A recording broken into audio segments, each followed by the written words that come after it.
안녕하세요. 제가 그동안 책이나 영화에 관한 리뷰 코너를 하나 만들고 싶었는데 얼마 전에 도울 선생님의 신간 20살 반야심경에 미치다가 출간이 됐죠. 그래서 이 책을 소개하는 것으로 이 코너를 시작해 보려고 합니다. 이미 읽으셨거나 읽으려고 책을 사놓으신 분들도 많으실 것 같은데요. 그동안 도울 선생님께서는 노자와 21세기, 논어, 맹자, 중용, 대학 같은 동양 고전의 역주를 집필하시면서 달라이 라마와 도울의 만남, 금강경 강해 같은 불교 서적도 내셨는데요. 뿐만 아니라 기독교의 도마복음 한글 역주, 로마서 강해를 쓰시더니 이번에는 반야심경을 내셨고 지금은 또다시 기독교의 마가복음에 관한 책을 집필 중이라고 하십니다. 그런데 도울 선생님께서 왜 이렇게 여러 분야의 책을 내고 계신지 많은 사람들이 의아하게 생각하실 것 같습니다. 선생님의 전문 연구 활동을 보면 유학자이면서 신학자시고 철학자시고 다루는 언어 또한 영어, 중국어, 일어, 라틴어의 하나까지 통달한 이 시대의 진정한 사상가이신데요. 도울 선생님의 이런 방대한 사상적인 여정을 우리가 다 따라가면서 읽어야 하나 하는 의문도 드실 것 같습니다. 도울 선생님처럼 이렇게 다방면으로 지적인 관심을 동시에 추구해 나가는 모습은 세계사적으로도 유례가 없는 일이 아닐까 하는데요. 세계적인 석학이라고 해도 자기가 아는 한 분야만 잘 알지 다른 분야에 대해서는 잘 모릅니다. 그리고 대개 상아탑 안에서 자신의 학문을 이어지게 하는 데만 관심이 있는데 도울 선생님은 그 상아탑의 울타리를 뛰어넘어서 우리 민족과 관련된 모든 사상을 직접 부딪혀보고 그 경험을 많은 사람들에게 그대로 전달하고 계신데요. 이런 도울 선생님의 지적인 충동과 실천이 선생님의 인생사와 그대로 겹쳐있기 때문에 더욱 감동적으로 다가오는 것 같습니다. 도울 선생님이 처음 고려대학교 생물학과에 진학하신 이후에 극심한 관절염에 시달리셔서 고향 부모님 집에서 요양을 하셨는데 누워만 있는 동안에 이 책 저 책 읽다가 성경에 관심을 가지게 되셨다고 합니다. 그래서 부모님께서 장로로 계신 교회에서 새벽에 요한복음을 영문으로 읽고 강론하는 모임을 주도하셨는데 굉장히 영성 있게 잘 됐다고 합니다. 특히 바울의 사상을 깊게 받아들이셨고 그래서 목사의 꿈을 안고 한국신학대학교에 진학을 하셨는데요. 1년 정도 다니시던 중에 서양 철학개론 강의를 들으시고 그때부터 서양 철학에 대한 호기심과 궁금증을 갖게 되셨다고 하는데요. 그래서 결국 고려대학교 철학과로 진로를 바꾸셨습니다. 그렇게 철학을 공부하시던 중에 불교 철학 수업을 들으시고는 내가 한번 출가를 경험해 봐야겠다 결심하고 머리를 깎고 고향 근처에 있는 광덕사에 들어가서 몇 달간 수행하신 이야기가 이 20살 반야심경에 미치다에도 나오고 있습니다. 그런데 철학과 3학년 때 대만에서 공부하고 돌아온 한학의 대가인 김충렬 교수님의 노자 강의를 들으시고는 동양 철학의 세계에 진짜로 풍덩 빠지게 되셨죠. 그래서 평생의 공부를 동양 철학으로 정하시고 일본과 대만 그리고 미국 하버드까지 쉬지 않고 한 길을 걸어오셨는데요. 그런데 도울 선생님의 이야기에서 제가 느낀 것은 지금 우리는 학문을 해도 내가 배운 것과 나의 인생을 일치시키는 경우가 별로 없는데 도울 선생님은 인생의 과정에서 배운 학문을 민감하게 받아들이고 즉시 실천해보는 그런 삶의 태도를 가지셨다는 것입니다. 방금 말씀드린 짧은 이야기 속에 도울 선생님의 인생에 기독교가 나타났고 서양 철학이 나타났고 불교가 나타났고 노자와 유교를 아우르는 동양 철학이 나타났습니다. 따라서 이 모든 사상의 흐름이 도울 선생님께는 배워서 풀어야 할 삶의 과제로 다가갔고 그 과제를 풀기 위해서 지금도 노력하고 계시다고 봐야 할 텐데요. 그런데 이런 다양한 사상과의 만남이 유독 도울 선생님의 인생에만 나타나는 현상인가 하는 생각이 듭니다. 유불도와 기독교, 서양 철학 이 5가지는 저를 포함한 우리나라 사람 대부분이 차원은 다르지만 어떤 식으로든 인생에서 접하게 되고 한 번쯤은 궁금증을 갖게 되는 그런 문제가 아닐까 하는데요. 아까 처음에 드렸던 질문을 다시 한번 떠올려 보겠습니다. 우리가 도울 선생님의 방대하고 자유로운 지적 편력을 다 따라가면서 읽어야 하나? 이 질문을 이렇게 바꿔 말할 수 있을 것 같습니다. 우리가 유불도와 기독교, 서양 철학을 꼭 다 알아야 하나? 네, 다 알아야 합니다.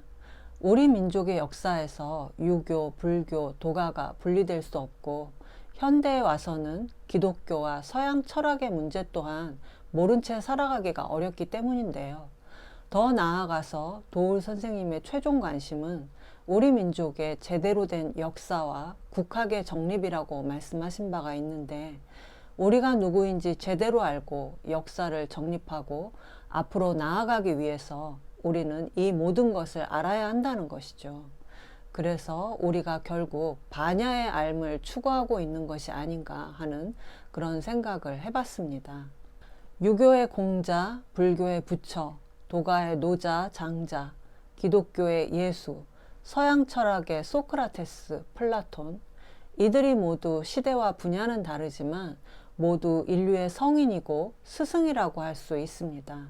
이런 스승들의 말씀과 부딪혀서 얻은 깨달음을 도울 선생님이 다양한 저작을 통해서 우리에게 떠먹여주고 계시기 때문에 우리는 그걸 잘 받아서 먹고 소화만 시키면 되니까 도울 선생님이야말로 우리 민족의 위대한 스승이 아니신가 하는 생각이 드는데요. 보통 언어를 많이 구사하는 사람들이 3개 국어를 하냐, 5개 국어를 하냐 이런 걸 따지는데, 우리나라 사람들은 유교, 불교, 도가, 기독교, 서양 철학 이 5가지 사상을 대강이라도 알고 사는 사람들이죠. 그런데도 그것을 남에게 강요하지 않고 잘 조화시켜 오고 있는 것이 우리 국민의 장점이고 뛰어난 자질이라고 하겠습니다. 도울 선생님이 그동안 불교 쪽으로 금강경 강해와 달라이 라마와 도울의 만남을 쓰셨는데, 달라이 라마와 도울의 만남에는 인도 불교의 모습이 소개되어 있습니다. 초기 불교의 유적지와 사원을 직접 돌아보셨는데 큼직큼직한 아름다운 사진들이 많이 실려 있고 내용도 어렵지 않아서 불교의 입문서로 보시기에는 가장 적당하지 않을까 하는 생각이 듭니다. 금강경 강해와 이번에 내신 20살 반야심경에 미치다는 우리 민족이 가장 사랑한 금강경과 반야심경, 이 두 경전을 해석하심으로써 그동안 불교에서 입은 은혜를 갚으려고 했다는 것이 도울 선생님의 말씀인데요. 금강경의 원래 이름은 금강반야 바라밀경이고 반야심경은 마하반야 바라밀다 심경이니까 둘 다 반야 바라밀에 관한 책이라는 것을 알 수 있습니다.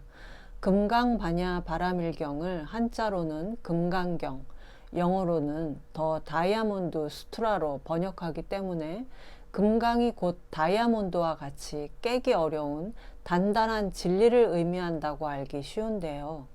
금강경의 원전인 인도 경전에서는 금강이 바즈라에 해당하는데, 바즈라는 원래 벼락을 의미하는 말이라고 합니다. 그러니까 금강경은 벼락경이고 다이아몬드 수트라가 아닌 썬더볼트 수트라라고 해야 한다는 거죠. 인간의 모든 집착과 무지를 청천벽력처럼 내리치는 그런 지혜에 관한 경전이 바로 금강경이고, 그 지혜가 바로 반야라는 것입니다. 마하반야 바라밀다 심경, 반야심경은 반야의 핵심을 담은 경전이라는 뜻입니다. 심을 마음이 아니라 핵심이라는 뜻으로 이해해야 한다고 하는데요. 마하가 크다는 뜻이고 반야는 지혜, 깨달음을 말하죠. 바라밀다는 극치, 완성을 의미합니다.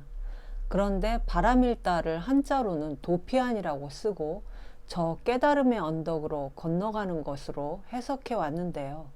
큰 지혜의 언덕, 열반으로 건너가는 방법의 핵심을 담은 경전이 바로 반야심경이라는 것이죠.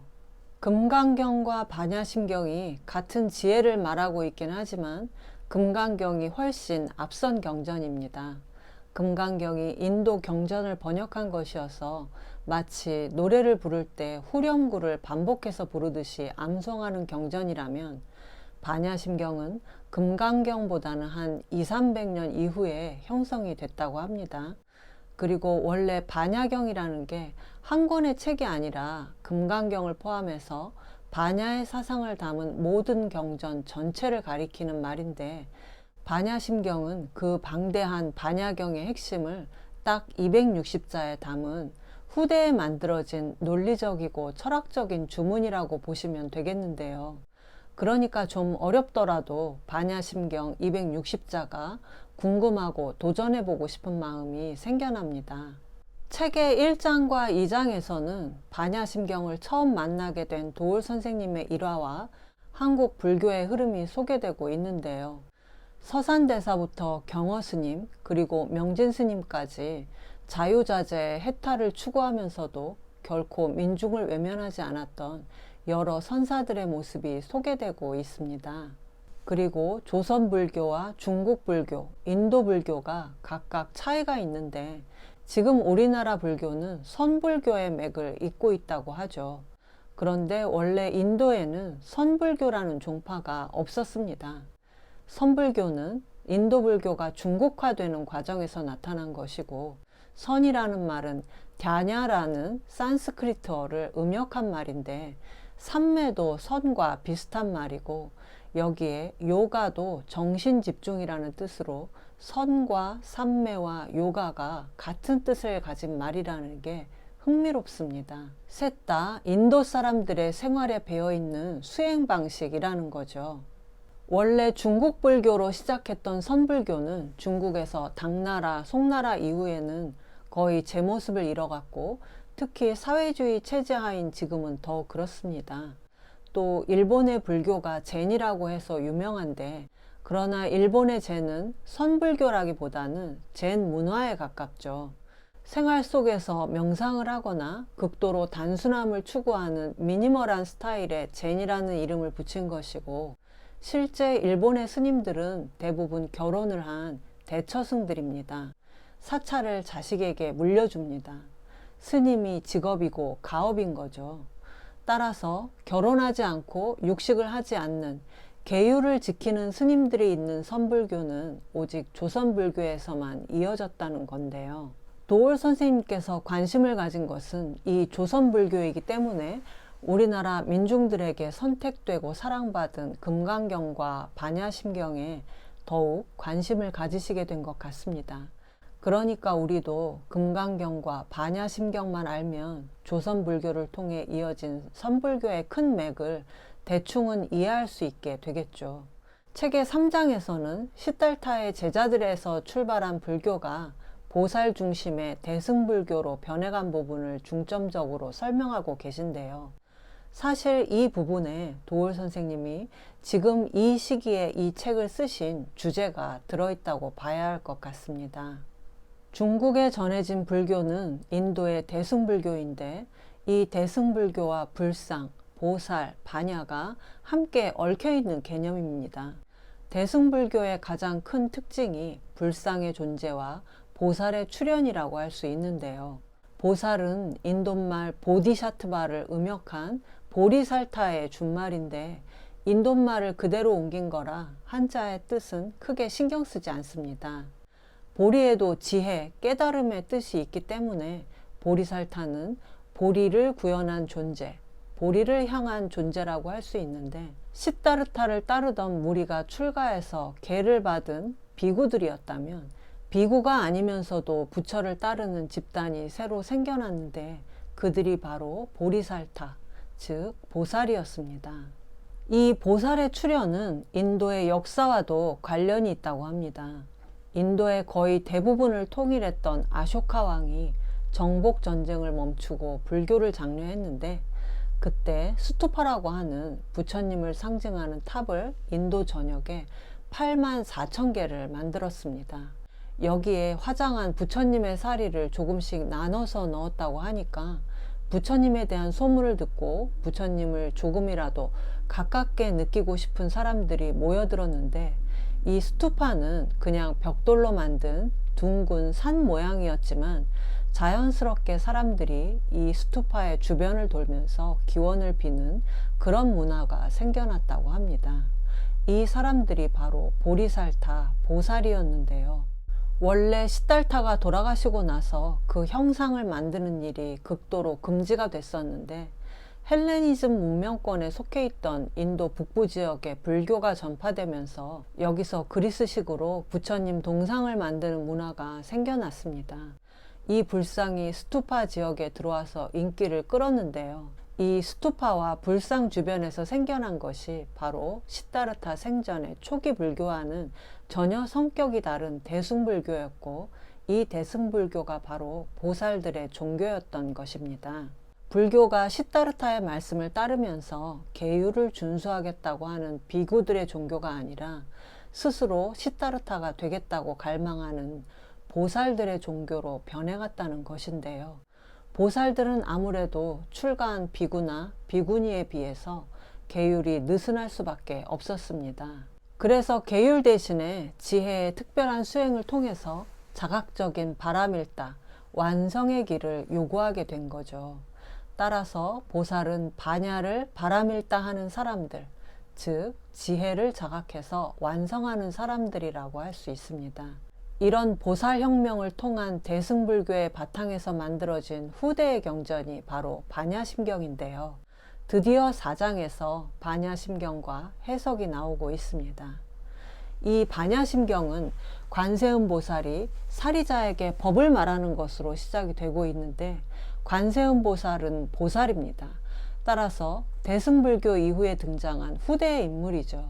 그런데 사리자는 사리불이라고 하는 부처님의 설법을 직접 들은 10대 성문 제자 중에 한 사람이거든요. 보살이 성문을 가르친다.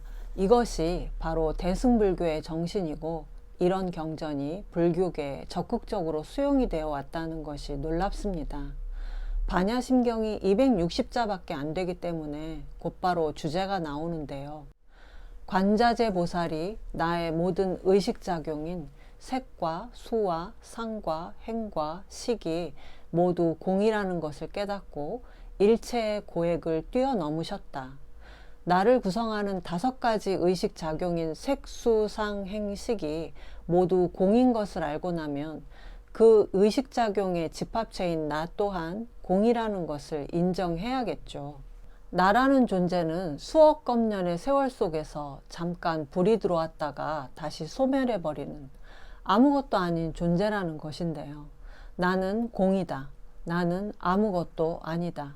도울 선생님은 책에서는 훨씬 직접적인 표현으로 말씀하셨는데, 사람이 내가 아무것도 아니라는 사실을 인생에서 한 번쯤 깨닫지 않으면 자기를 먼저 내세우지 않고 다른 사람의 고통에 무감각하지 않은 그런 사람이 될 수 없다고 말씀하십니다. 그리고 나뿐 아니라 깨달음을 통해 본 이 세계는 생멸이 없고 더러움과 깨끗함, 늘어남과 줄어듦이 없다.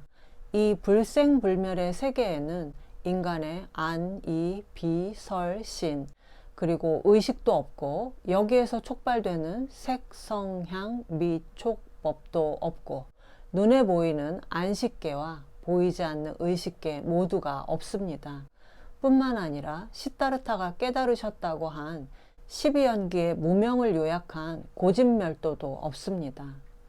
우주가 다 사라지고 인간의 의식도 없을 뿐 아니라 시다르타의 깨달음조차 없다고 선언함으로써 불교마저 부정하는 이 반야심경을 도울 선생님은 공의 철학이 아니라 공마저도 철저하게 부정하는 무의 철학이라고 말씀하십니다. 이렇게 우주론적이고 인식론적인 논의를 윤리적인 논의로 바꾸면서 나온 것이 바로 반야조차도 무소득이라는 말인데요. 이 무소득은 법정 스님이 남기신 무소유의 경지와 크게 다르지 않다고 합니다.